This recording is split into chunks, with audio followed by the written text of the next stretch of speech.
Hello everyone, and welcome to the NRS Promising Practice webinar on report cards. My name is Myra Thomas, and I'll be the technical moderator for this event. Before we begin, I just want to go over a few things. First, all phone lines will be muted during the event, and if you have a question during the presentation, you can submit to everyone through the chat feature. Secondly, this event will be recorded and made available on the NRS website. Now I'm pleased to introduce Larry Condelli, Project Director of the NRS Support Project, who will introduce today's event. Thank you so much, Myra, and welcome everybody. Thank you for attending.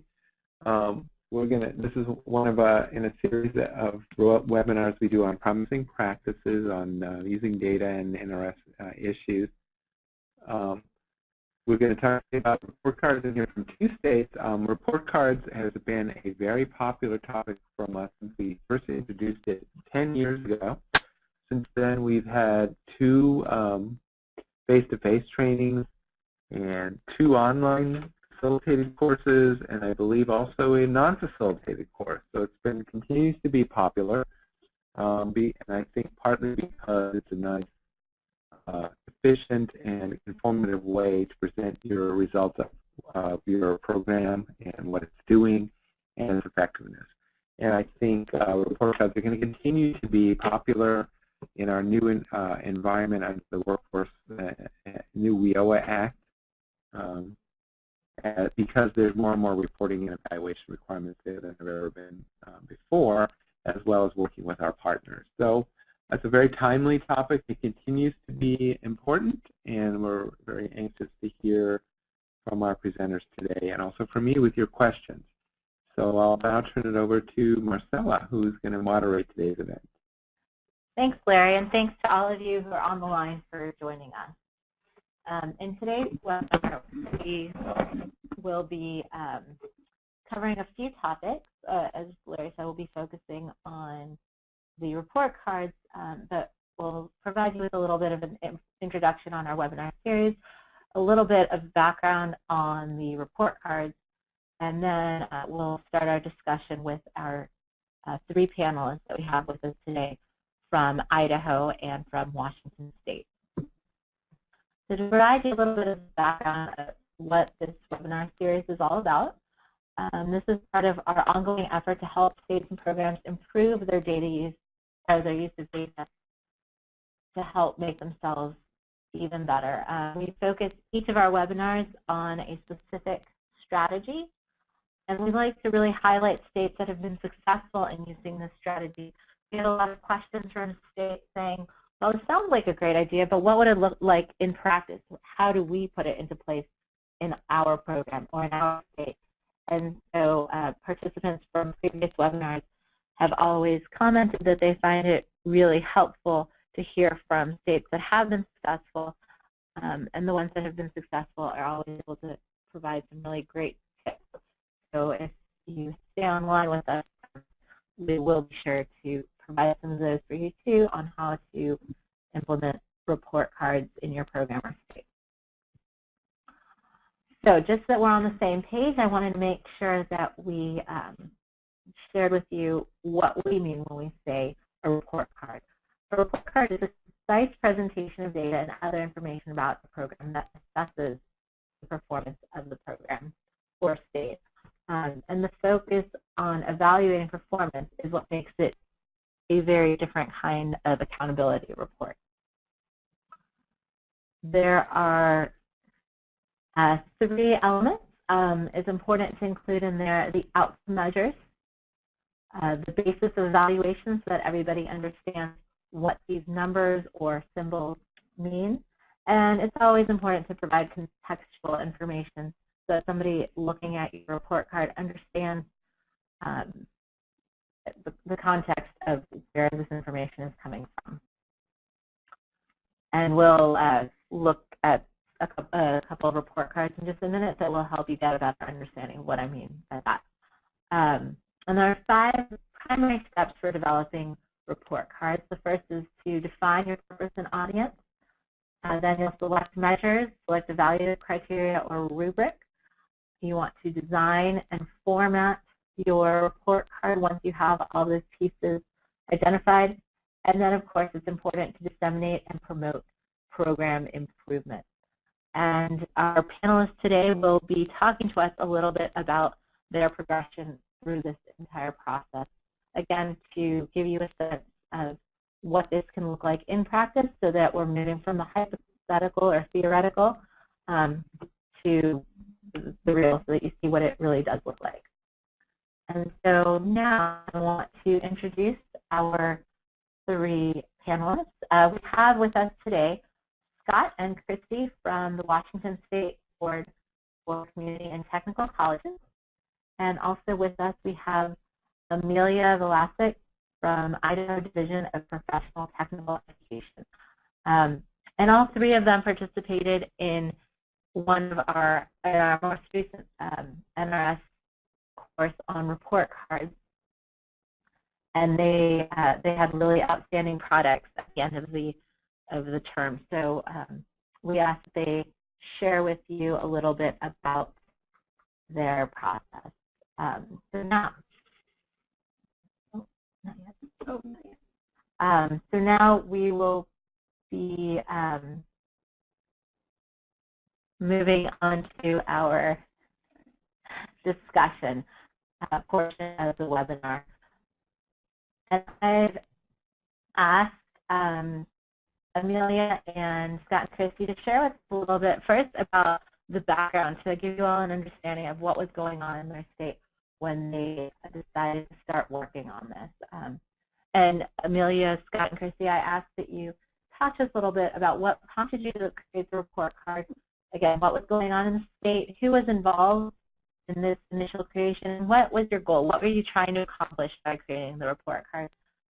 And Amelia, if you could start us off, that would be greatly appreciated. I'd be happy to do that, but real quick, I may have preemptively been made the presenter, and so now I can't see the slides anymore. So if somebody could maybe fix that while I'm talking, that would be great. And then if you could just read the questions one more time for me, so I don't have them in front of me. Of course. Sorry, Amelia. We'll try to address that. So the questions were, what prompted you to create a report card? What was going on in your state? Who was involved in this initial process? And what were you trying to accomplish?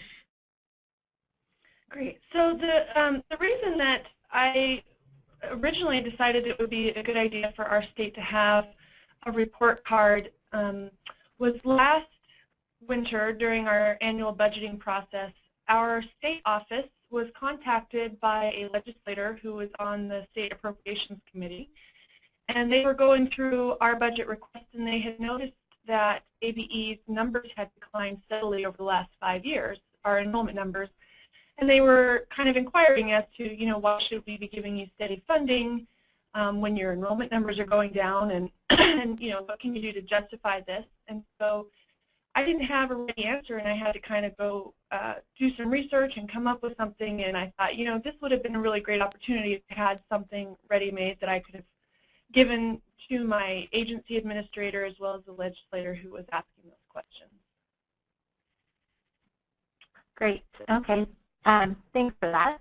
And now, Scott and Christy, could you tell us a little bit about your experience? Yes, this is Christy, and what prompted us was we were trying to develop a simple tool to work with our system providers to get them to have something that would get them to utilize their data and use the reports in a simple format, trying to give them like a one-pager of all the top performance numbers that they were meeting, that they're responsible to us annually for. It's all information that they could already had access to, but it was in varied areas that they had to take more time to go and find, and so we were trying to give it to them more in a one-pager format and really get them to be looking at it quarterly or more frequently and make it in a more, just really get them more involved in using their data. Okay, well, great. I just want to point out, now we're going to, now that we have an understanding of where these two states were coming from when they started working on these. We're going to now take a look at what their two report cards look like. And I think that you'll see that these two highlight some of the differences in what a report card can look like. Idaho's is a little bit longer, and as Christy just said, in Washington they really focused on trying to get everything onto one page. So now we're going to, Amelia, give you presenter rights so that you can share your screen with us and show us your report card. If you can take us through some of the highlights, that would be great. Sure. All right. So is everybody able to see that? Yeah, we are. Great.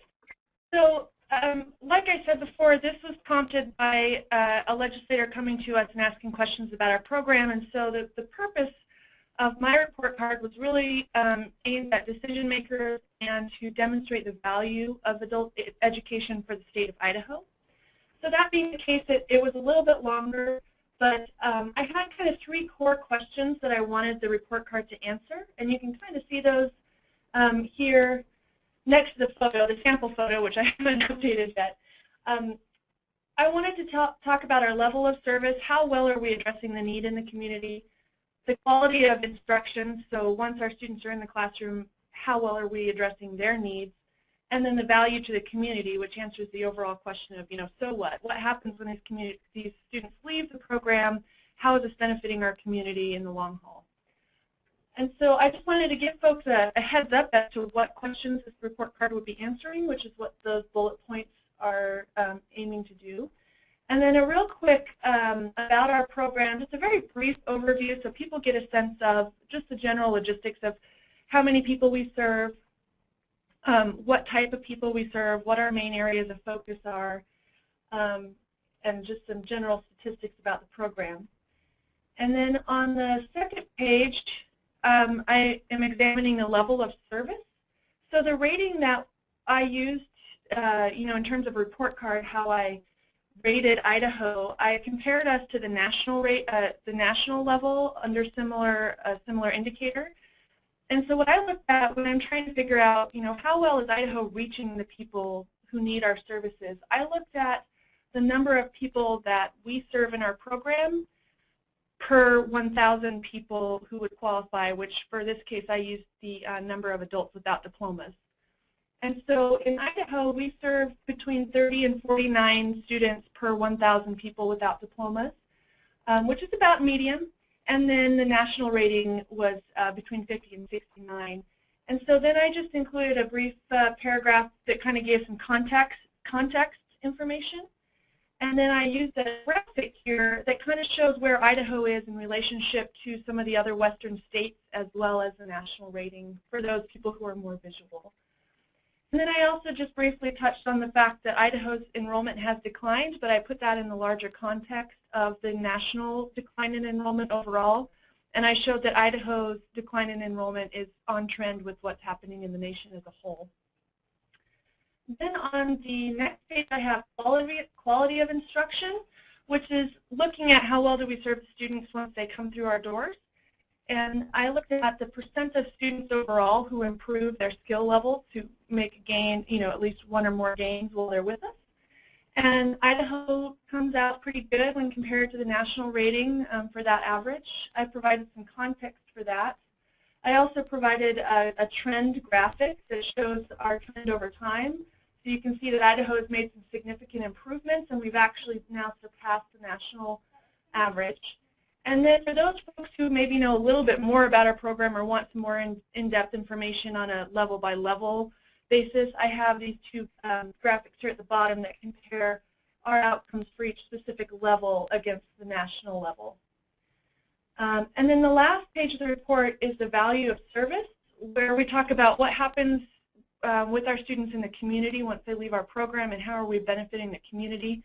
And I chose employment for this because that's kind of been the hot topic, especially with the recession and everything else that's been going on, workforce investment and those sorts of things. So I just kind of looked at our outcomes, the percent of students who get or retain a job after leaving our program. Idaho is comparable to the national rating for students who get employment, and then Idaho exceeds the national rating when we look at students who retain employment. And then I just included a graphic here that kind of shows that visually. And then the last thing I put in here in terms of value, I wanted to kind of look at the cost that it takes for us to get an outcome for a student versus the K-12 system, just so that people can see the relative value of each of those systems and what they're paying for. But that's kind of where things lost steam a little bit. I haven't been able to finish that section, so you're going to see where it says filler text on there, and those numbers in that table are actually made-up numbers, but they're kind of placeholders to help remind me what my idea was moving forward. And so that is kind of everything I have for my report card. Thanks, Amelia. I really like the balance that you have between writing with text and images for people that have different ways who have different preferences for how they like to understand the data. And I just want to pause here and ask, we have a question from one of our participants. How did you get the national numbers that you included here? Yeah, so for those folks who are actual AFLA grant recipients who submit annual federal reports through the NRS system, when you log into the platform where you submit your annual reports and all of your data, there's actually the capability of looking up numbers for different states and for the nation as a whole. I don't remember the exact steps I took to get there, but it is available within that platform. Mm-hmm. Yep. Okay. Great. Thanks, Amelia. And I do want to remind everyone who's on the line, if you do have any additional questions at any time for our three panelists, please feel free to type them into the chat pod, and I will make sure to relay those to our panelists. Now we're going to switch over to Scott and Christy, and we'll make the two of you our presenters so that we can take a look at your report card. And you'll see that it's very different. Thank you, Myra. This is Scott speaking. This is our BETA program, Quarterly Performance Report. And BETA is Basic Education for Adults. Different name than ABE, so we go by BETA. So our report starts, it's customized for each provider. So the provider would be identified at the top. And so would the term that the report is representing. It would be cumulative throughout the year, similar to the way that the federal tables work for us in our reporting system. So our providers are actually used to reading the data this way. The blue block of text at the top is our contextual information linking the information they're seeing on this report. It links performance to funding. Technically, our performances and the funding, they're tied in through Student Achievement Initiative points, SAI, as explained in that block of text. But that's closely aligned with the way that the educational functioning levels and the gains work with the federal level gains. So I'm trying to relate that. So the first main block of numbers under progression measure is showing the education functioning levels with data on federally reportable records. It's showing the past 2 years, and then for the current year, whatever term we're in. So this is updated quarterly. And it's comparing all that against their targets and giving a color-coded, a color basically on their performance, letting them know how their performance rates against their target. And that rating for the colors is described down at the bottom. I'll scroll down in just a moment. The next to the target is their rank. The denominator And this is also explained down at the bottom. If you have a copy of this that you downloaded, you can see that already. But again, I'll scroll down in just a moment. The denominator is how many, it's the number of providers that had students in that particular educational functioning level, while the numerator is their place in the ranking amongst those providers. And there can be a tie at a certain level if they had the same percent complete, similar to golf, I'm told. I'm not a golf fan, but they're contextualized there for you how that works. Then as a retention measure, we've also got average attendance hours, and we've broken that apart by those that have completed a federal level gain, and then those that have not. And so they're average hours for those groups of students. I'm going to scroll down and look at the next block, as well as the rating and rank descriptors. So there at the bottom are the descriptors that I was mentioning. The graph here is cohort completions, and this is the only cohort that we update quarterly, so this is the only one that we have on here right now. When we do our final year-end report card, it will have all of the other cohorts for the employment cohorts, as well as entered post-secondary.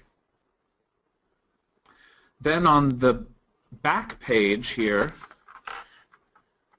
so this is designed, like we said, to fit on one page, front and back. The top of page 2 is a graphic representation of the data below, and it stacks the data that are related. So the earned level gain, those that were, so basically those that post-tested and did make a gain, those that post-tested and did not make a gain, and then those that didn't post-test at all. So we feel we can stack all of those up to equal 100% and show them the numbers and give them an idea of how their performance looks like as far as those testing measures and how they're performing there. So here's the detail for their performance. We're breaking it down for record process measures that have to do with federally reportable records, like data quality essentially, giving them a snapshot of what that looks like. Then the next section down below, it's got the green in it. It says gain summary. So these are the different types of gains that we have here in the state, with green being the federal level gain that we're most focused on, but then also that SAI, the Student Achievement Initiative that we described in the first block of text on the page 1. This is something that they care a lot about, so we wanted to make sure to include this as well.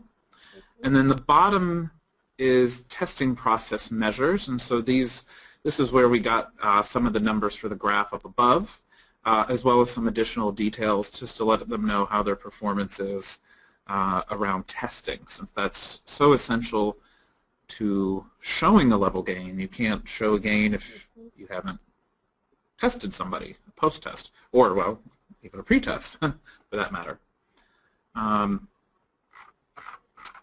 So that's it. Great. Thanks, Scott. And I wanted to highlight again here that you'll see that in contrast with the report card from Idaho, this one has a lot of numbers and not so much text. They do use a lot of colors to show you the differences and make that easily viewable. So that's just a slightly different way of providing a visual snapshot of the data. So now we're going to take that presenter rights from you, Scott, and we're going to move on to the next question that I wanted all of our panelists to touch on, which is we wanted to find out about how you design these. As I said, they're two very different report cards, and so I was hoping that you could share with us who was involved in the process, how you decided on your audience which was the first step that I mentioned for creating your report card. What data you decide to include, how you decide to present the data visually. As I highlighted, those are two very different ways that the two states selected. And then a critical question that you always run into and that we discuss quite a bit in our report card course is how you create a balance of providing sufficient information without providing too much information. And then for anyone who is planning to create a report card of their own, they'll be interested in how much time it might take to create this. Sorry, before I noticed that we have a question from one of our participants. For you, Scott, it says, can you please define SAI again? How is it calculated? Scott, sure. It's slightly different topic than what we're talking about here on.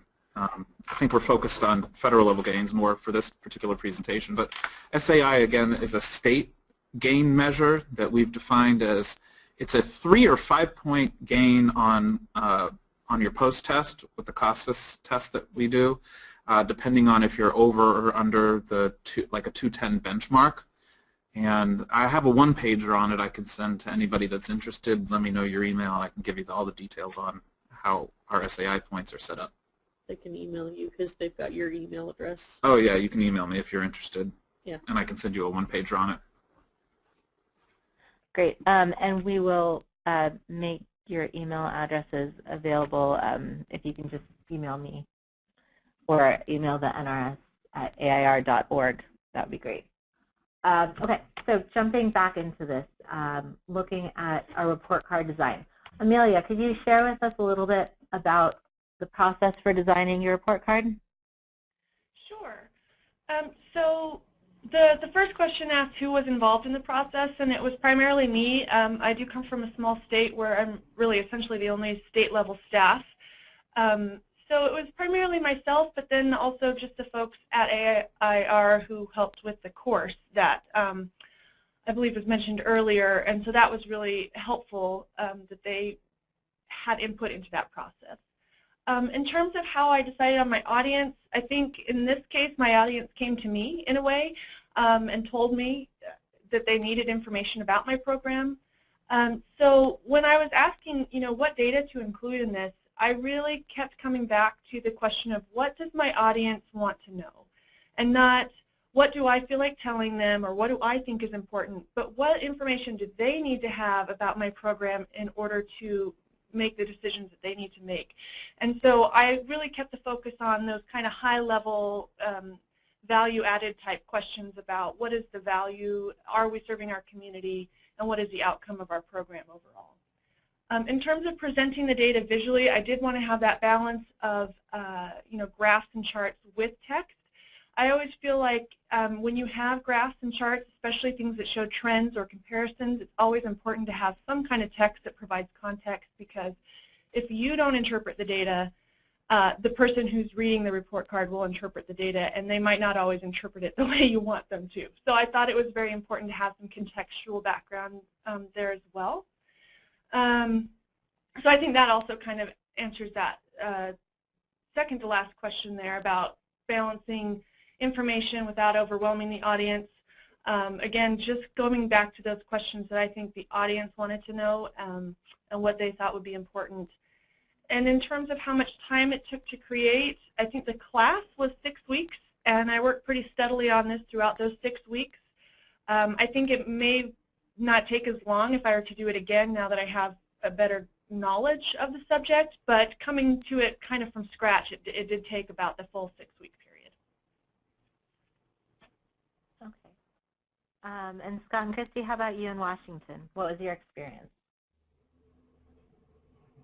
Well, Scott and I took the NRS report card class, and we decided that our audience was going to be the deans and directors of basic education, and we decided the data we wanted to include were basically the requirements that we hold them accountable for every year, And so we had a very targeted audience, and we had very specific things that we wanted to communicate to them. And so we knew we were going to be doing it basically mainly with charts visually, and we were going to be explaining it to them because we knew it was not something we could roll out and just send out in a vacuum. It required explanation. And we also, with turnover in deans and directors, it's always going to require an explanation of what it is and how you read it. It's a very specific document for them. It took us the 6 weeks, but we also worked with our data research department.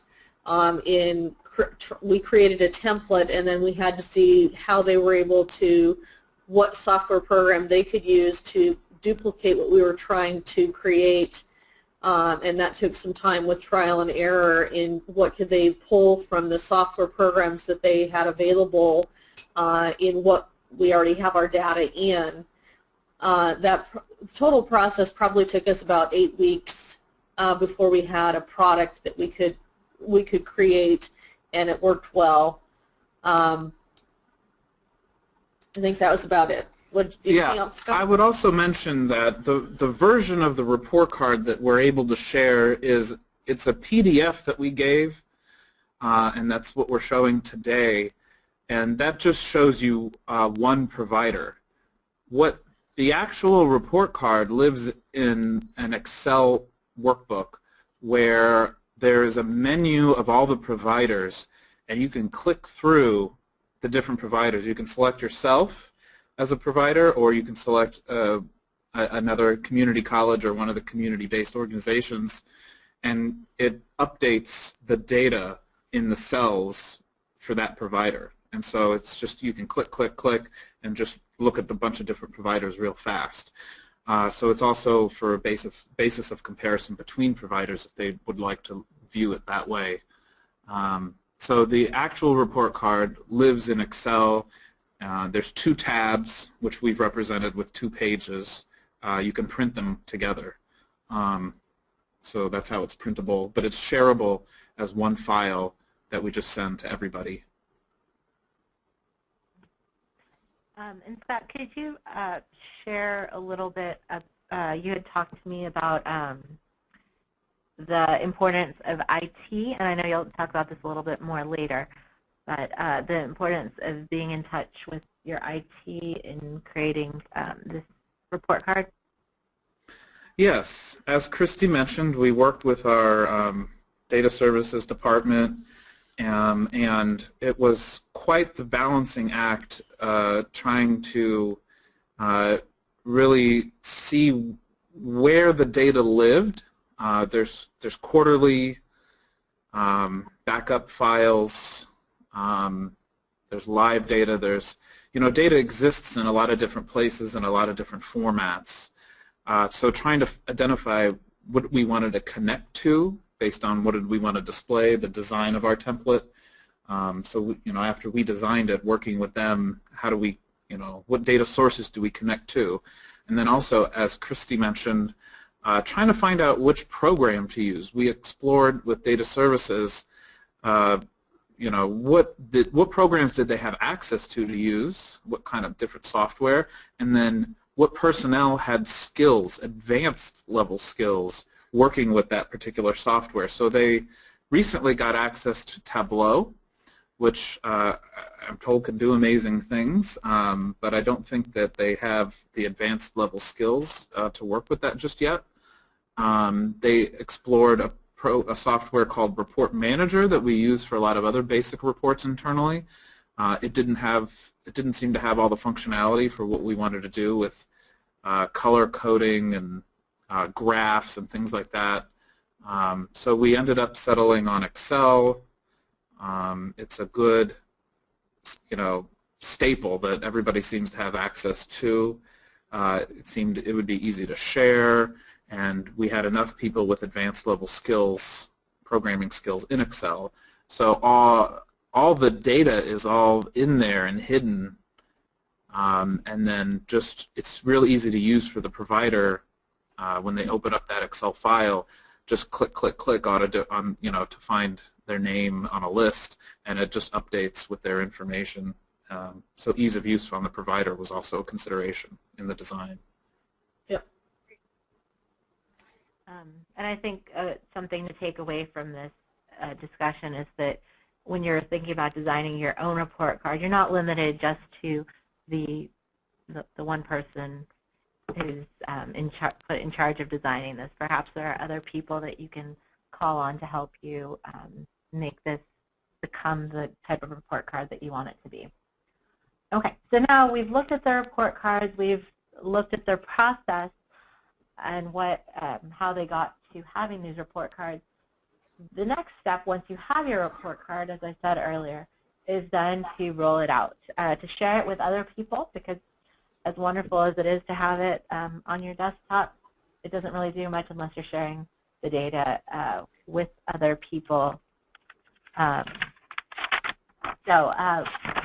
terms of the rollout, Amelia, I know that you might not have gotten as far as you'd like, but can you talk to us a little bit about what's been going on in Idaho with the report card since you first created it? Yeah, so I believe that the class happened last maybe late winter or early spring. I think it wrapped up in maybe March. But then since the class wrapped up, I had a full intention of finishing the report card and entering in the last bit of data and cleaning up the text and putting in some pretty pictures and getting it all shined up and ready to distribute. And then a lot of things happened, and being the only state staff person in Idaho, I kind of had to put this on the back burner, which sometimes is just a reality with everything that was happening with WIOA and all the regulations that got released and having to review those and just get the ball rolling on that big project. The report card just kind of got put on the shelf for the time being. So that's kind of where I'm at with it, but hopefully that's encouraging to other people to know that sometimes these things do happen, and you're not the only person who might start a project and have to shelve it for a while. And Amelia, could you talk a little bit about when you and I had spoke earlier, you mentioned that you thought that the process itself nevertheless was really beneficial for you. Absolutely, absolutely. That's a good point. Yeah, thanks for reminding me. Yeah, even though I haven't published this, just the process of going through figuring out what are the important questions that I need to be able to answer when a decision maker comes to me, having the information in my brain so that I can answer questions easily and with a relative degree of confidence was really important. And then this also just forced me to take a look at our data and challenge my assumptions about what I thought was going on in Idaho. Are we really providing the value that we say we are, and am I able to back that up? And so just the process of creating the report card, whether or not I released it, was very valuable. Great. Thanks. And I, as you said, I hope that it is encouraging for others to know that it isn't a process that you can't start until you know that you're going to be able to see it all the way through, that it is something that can be ongoing and can be a start and stop process. Scott and Christy, I know that you've gotten a little bit further as far as rolling it out. Can you talk to us about where you are with your sharing of your report card? Sure thing, Myra. So we decided to take our draft version of this report card to our quarterly meeting of the Council for Basic Skills. This is where all the deans and directors that are the key people that sign the grant and work with us, our main point of contact with each provider, they attend these quarterly meetings, CBS, Council for Basic Skills.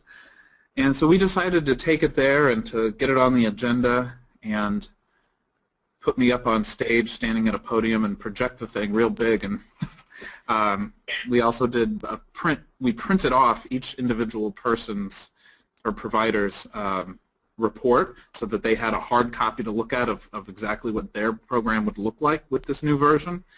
And then on stage I did a live demonstration showing them how to, with the Excel file you'll click through and you can see the different providers, and it updates the data so you can see your own data, and that we would be sending these files out quarterly, and took a little time to explain, as I did here, what are all the different components that we're looking at on this report card.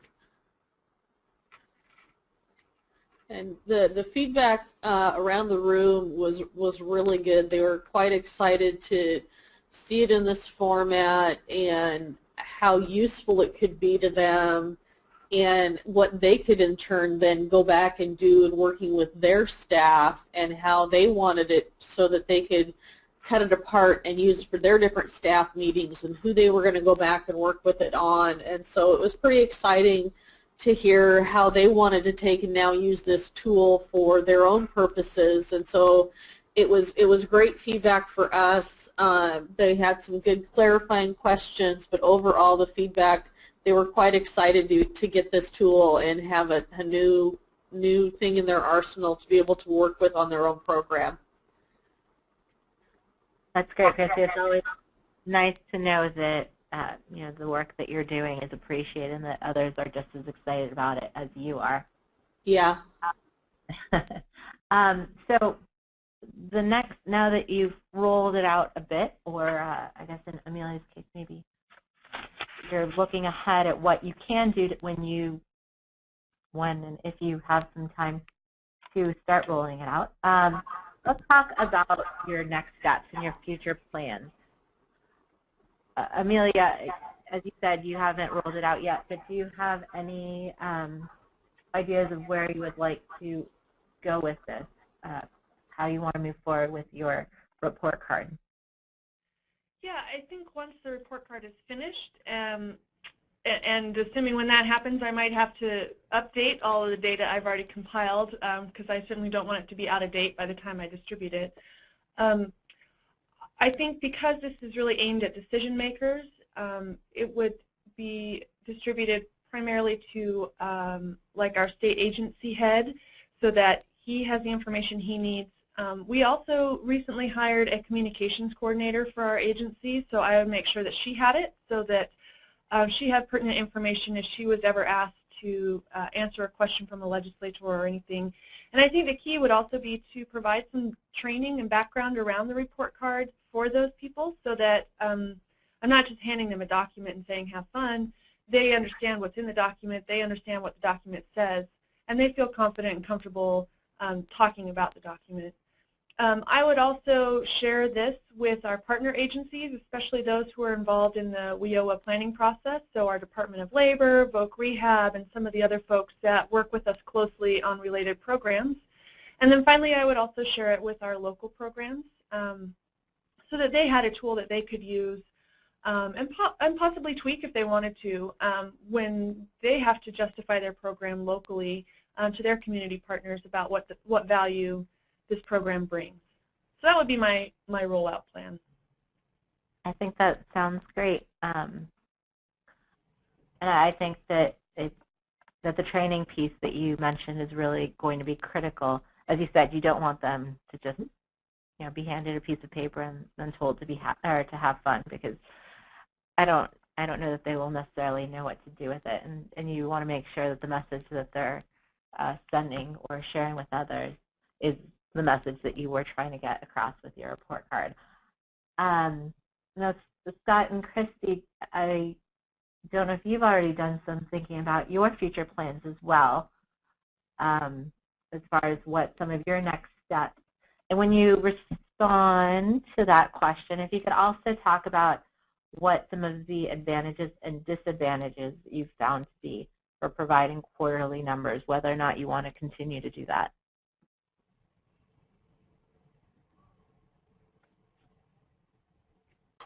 Christine?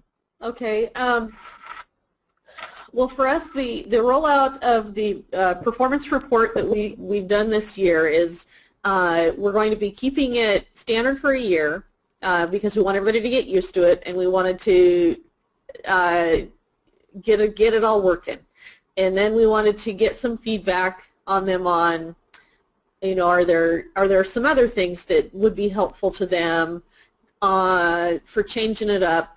Are there some things that maybe we need to change, or depending on what federal requirements come down the pike, do we need to change anything on our annual reports that we need to be looking at?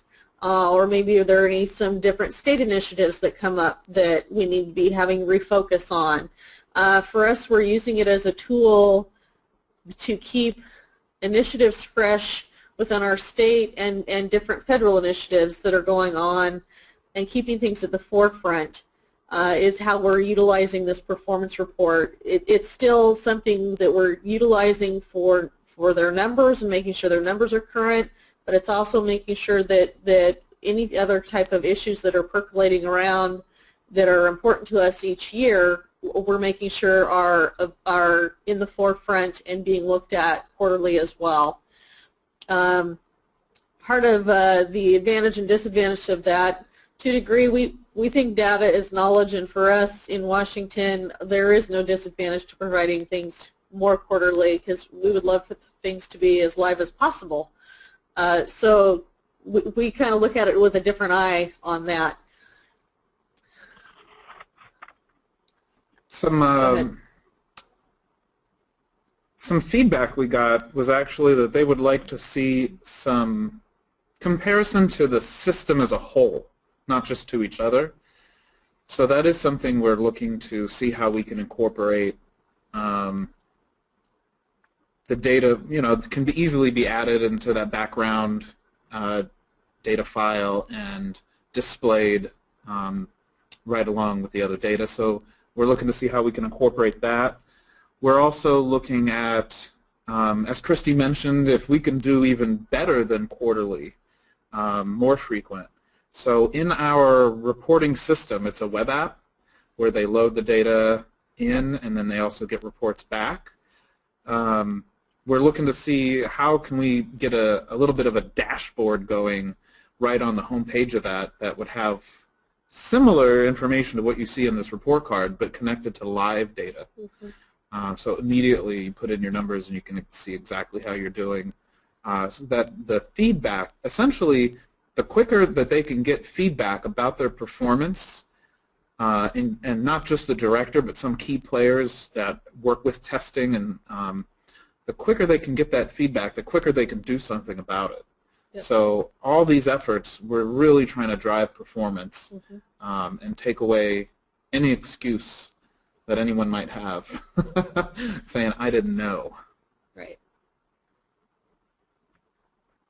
Okay, that's, I think that sounds like a good plan, and I hope that you're able to move in that direction. So the last portion of our webinar, the last question that I really wanted to focus on was on your best tips. As I said at the beginning, I know that it's helpful to find out where you could start, what you need to do if you want to try to implement the use of report cards in your own state or your own program. So I'm hoping that as the experts here, Scott and Christy and Amelia can really share with us what you, for example, what you know now that you wish you had known at the beginning of the process. In hindsight, what would have been helpful. And then also, if you were talking to somebody that was just starting out and wanted to start creating the report card, what would be some of the most important first steps for them to take? And Scott and Christy, why don't we start with you this time? What are your best tips? For me, I just really appreciated the report card course. I'm not a data person here in our office. I'm the administrative assistant, and so I didn't really have any expectations. I knew that our office is really big on data, and that we really are really trying to get data in the hands of people and make it it's the best thing we can do for our folks and for our system, is to get the cleanest, best data we can do. And so taking this class was a great process to go through, and having no real expectations one way or the other, it was a great learning process. And thankfully having, Scott in our office, and he went through the class with me, and having someone to go through the class with you and bounce things off of was really a great process to go through. So I got everything I wanted to out of the class and then some, and so it was a great process for me. Yeah, I would second that. I would encourage anyone to work, if they're looking to develop a report card, work through the same steps that the course walks you through, as well as working with a partner. I think that teamwork will produce a better product. I know that our report card, the design and everything that went into it, is better than, with the two of us working together, than anything I would have come up with on my own.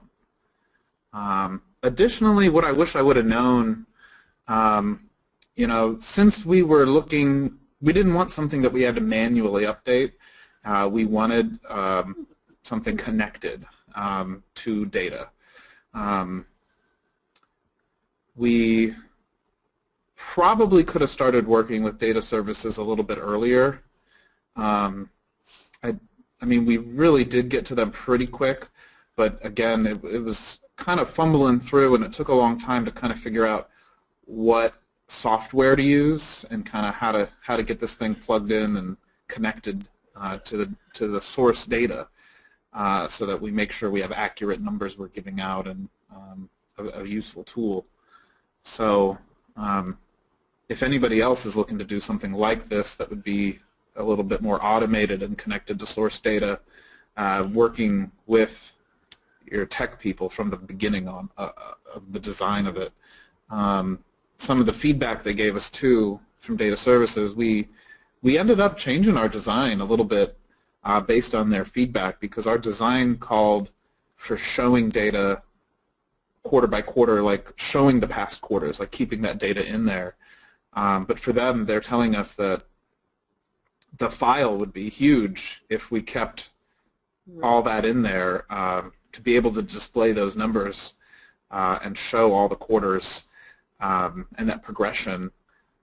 So that feedback actually ended up changing our design. That's something that we didn't really know when we started.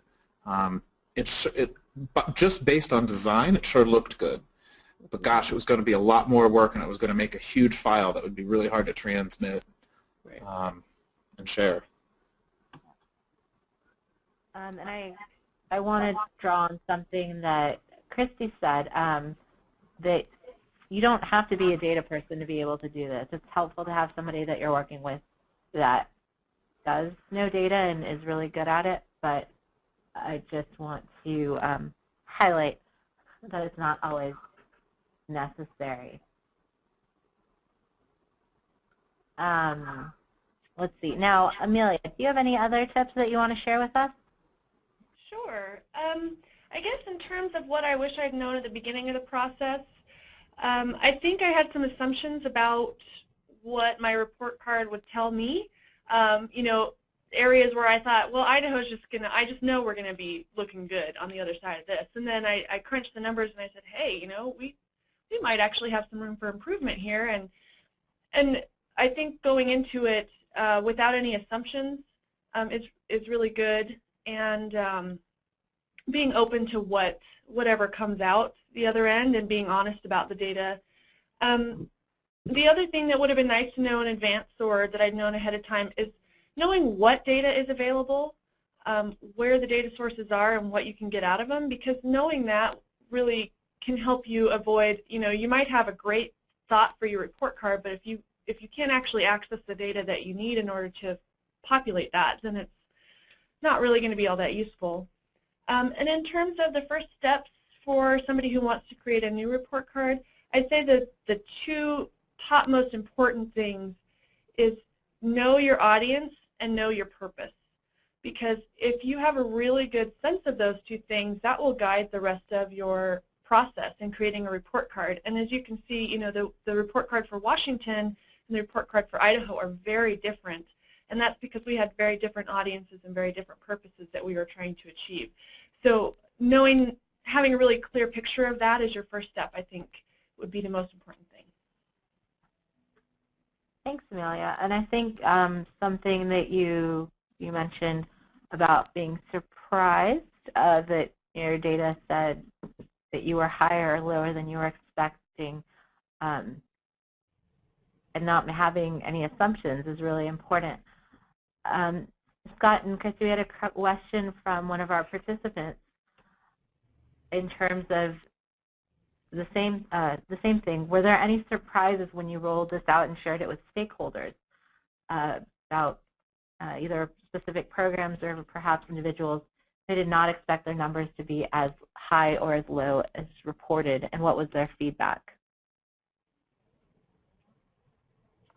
Well, some of the feedback that I heard from individual providers when they saw the amount of red, they were a little surprised, and just to have it in their face, you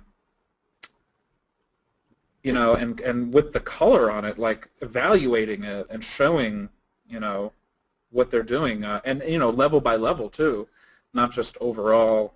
You know, that I think that was the biggest, you know, and some providers actually had a lot of green. I mean, it was, you know, on both sides. They were surprised, like, really, we're doing that good in every category? I heard lots of them tell me they were going to go back and do some investigating after the meeting because that couldn't possibly be right. So we did preface the rollout with that, you know, this is a draft version and please double check our data. Right, right. But nobody's come back and said that our data's wrong. Yeah, so. we didn't get anything back about things being wrong. The red surprised them a bit, and they were confused mostly over the rank column, in that the golf score part where Scott commented on that, because they were trying to figure out, we had a table where we had 3 providers that had the same ranking on, like, say, ABA3, and they were trying to figure out, well, how on earth can that be? And so at that time, we didn't have an answer for it because we hadn't explored it, so we took it back and explored it and got the answer for them. And part of the denominator part on the rank that they didn't also understand was that it's the amount of providers who are offering that level course that during that time, not how many providers that we have total in the system, because we may have total number of providers, but maybe they're not running that course that during that time, so they had some concerns over that we were missing some of our providers. We're like, we're not missing providers, they're not running that program during that time. So it's based, so it was just trying to educate them more. What we found was that and that was the intent too, was to have our performance report prompt more discussions with us, because you really can't take this performance report and read it out of context, because without having narrative conversations to go with it, you can't really take it and read it, because you can't put a bunch of narrative on here and have it make a bunch of sense to anybody else. It's not something you can just take and put on another spreadsheet somewhere else and have it make sense to somebody else. I mean, it's a very specific tool with a very specific purpose that requires the dialogue that goes with it in order to be able to read it properly. That's great. And it sounds like the result was that people started thinking more about their data in ways that they hadn't. And Amelia, I think that you said that that was something that happened for you as well, that even though you didn't share it with anyone, at least for yourself, it really got you thinking more about your data than you had previously and in different ways. Right. So that's great. Did you want to add anything, Amelia? Sorry. No, I think you covered it. Okay. I'm going to pause here. If any of our participants have anything that they would like to hear from our experts a little bit more about, please take the time now to type it into their chat pod. I know that Christy, Scott, and Amelia have all mentioned several times our NRS report card course.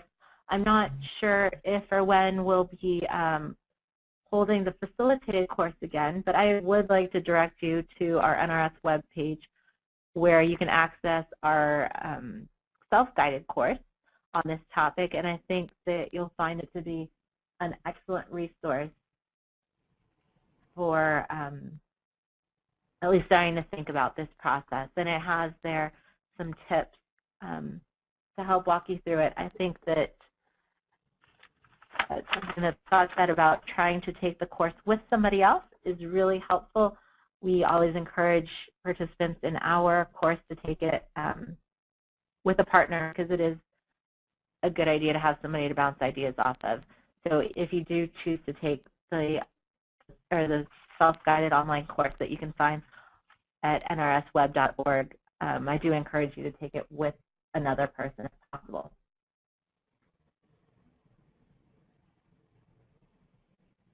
So if we have no more questions, do any of our panelists have any final parting words that you'd like to share with us? I just wanted to just say thank you for the opportunity to, take the class and to come up with the final product that we're looking at today, and for the opportunity to share it with the rest of the field. Great. Well, thank you, Amelia. I think that everyone has really benefited from hearing a little bit more about both Idaho and Washington's report cards. As I think Christy might have just said, it's important to have some context besides just looking at it on our webpage. And so hearing from all three of you about the process that you went through and what you're doing with it, some of your thoughts, I think has been really helpful for all of us as we move forward and continue to use or start to use this kind of reporting for our states and our programs. So I want to thank all of you who were able to join us today, and I encourage you to, again, take a look at our online course at nrsweb.org, and feel free to email us if you have any questions or if there's anything that we can help you with, and be on the lookout for the announcement for the next webinar in our series. Thank you.